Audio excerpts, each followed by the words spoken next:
So right mga simulation, meron tayong race power shock para sa scooter, sa underbone, sa backbone, at now naman, meron tayong race power shock para sa Ninja 400 at Say 400.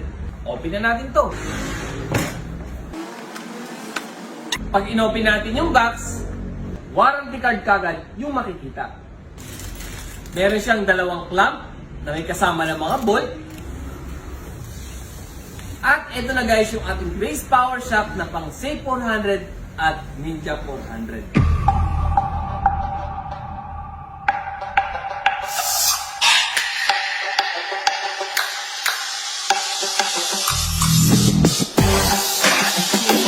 Si ating race power shock na pang Ninja 400 at Say 400 is may sukat na 320mm. Meron siyang compression, rebound, at ang kanyang preload. Yes, tama po kayo nang narinig. Preload. Adjustable pa rin ang compression. Hindi pa rin natin maikot yung top kung saan natin gusto. Na hindi mapuputol ang kanyang hose. Adjustable pa rin ang kanyang rebound.